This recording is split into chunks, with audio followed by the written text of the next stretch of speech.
Hey everybody, welcome back to Breakfast with Bob. My name is Bob Babbitt. We are brought to you by Velofix Polar, UCAN Active, Premium Plus Sports Travel, La Siecle Restaurant at Hotel West End. We are in beautiful Nice, France, and with me, the 6-time Ironman World Champion, Mr. Dave Scott. Audience applause, there we go.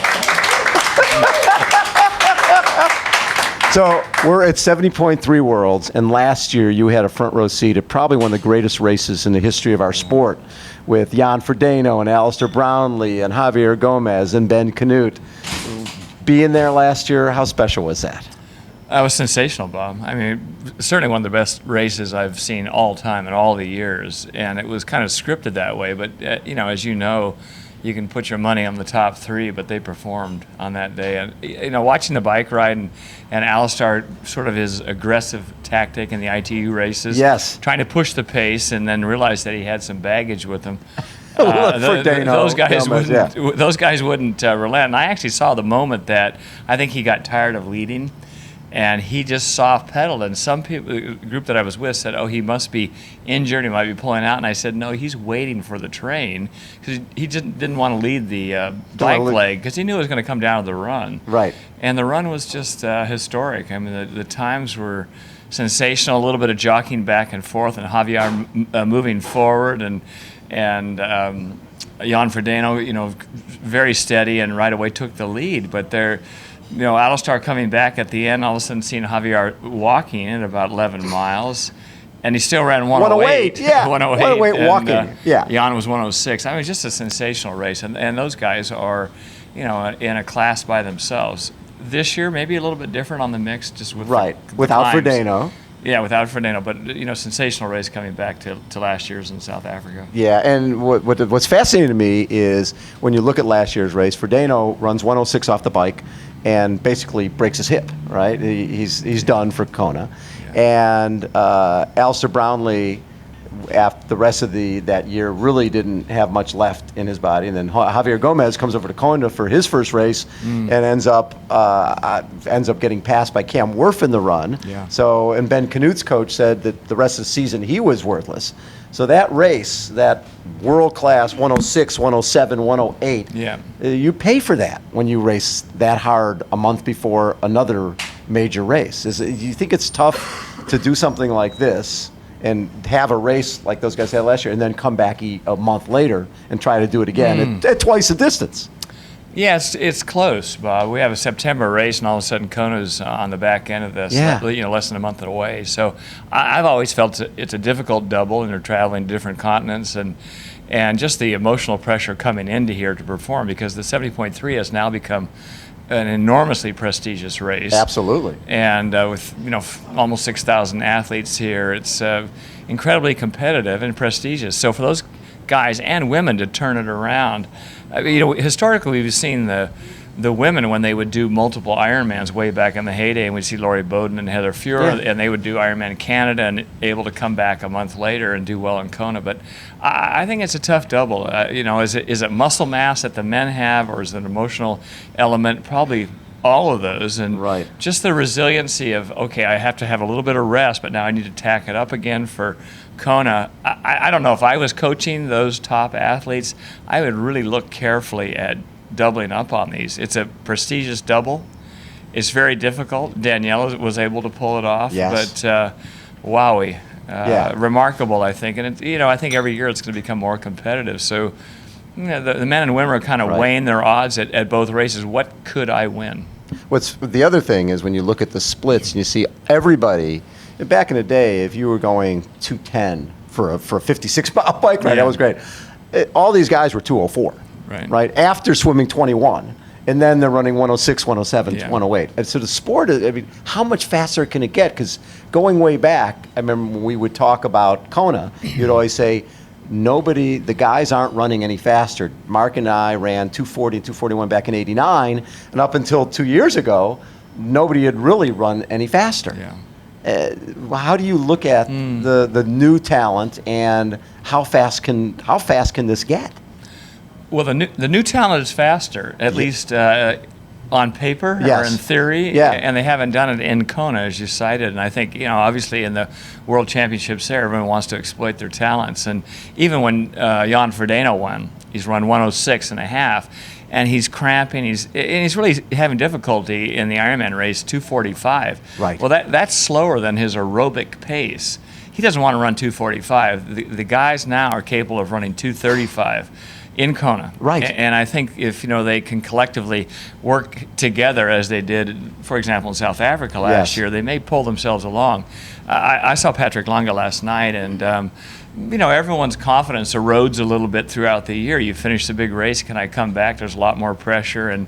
But I did say to him at the end, I said, you, for lack of a better word, you have a secret weapon, and the weapon is the confidence that you have on your run, not just a skill set. Right. So I think regardless of the swim or the bike, that he's always going to say, hey, I can close the gap on the run. I don't know if the other athletes at least say that right now, gravitating to Kona. Certainly in this race, coming off the bike, which has 1,500 meters of climbing in it, in a 90K, 56-mile ride, the run may play havoc on him, but right out here in the Promenade, there's going to be thousands of people. I mean, it's a majestic place to run. Yeah, they'll have crowds the entire way.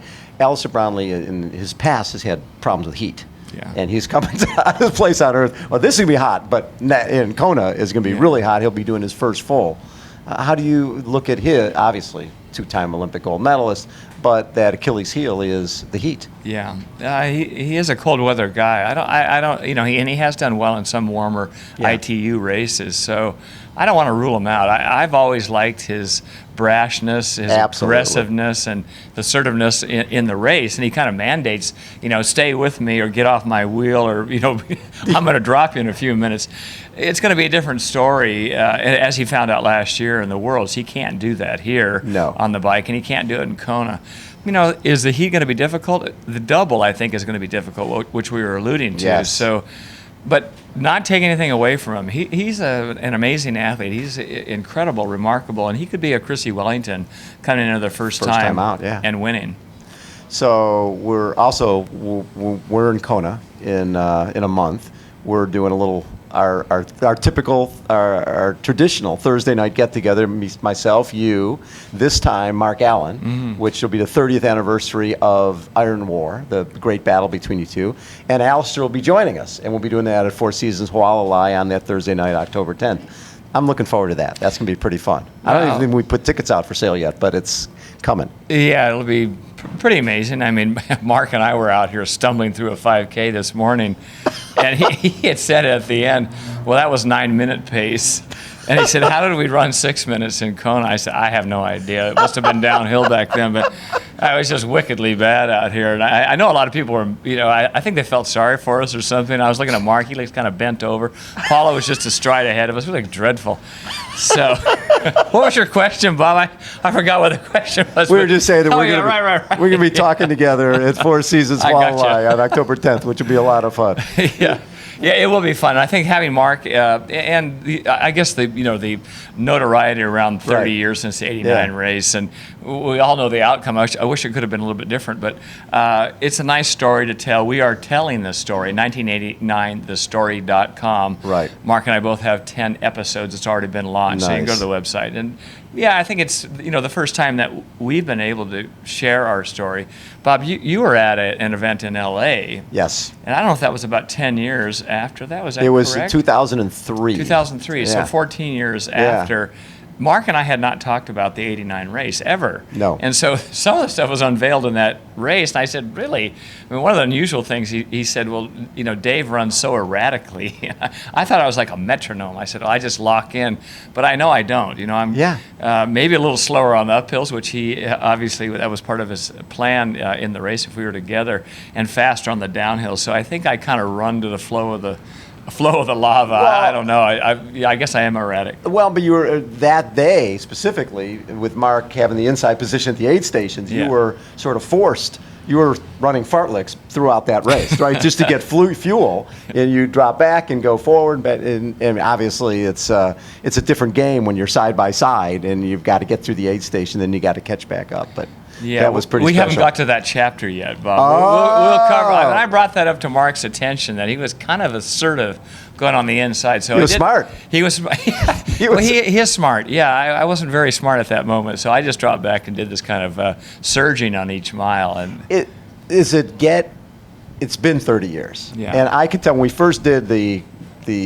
chat in 2003, it seemed like it was still fresh. It was still raw. It was like no problem talking about 83, 84, and then we got to 89, and you weren't very happy to talk about that, and I understand it.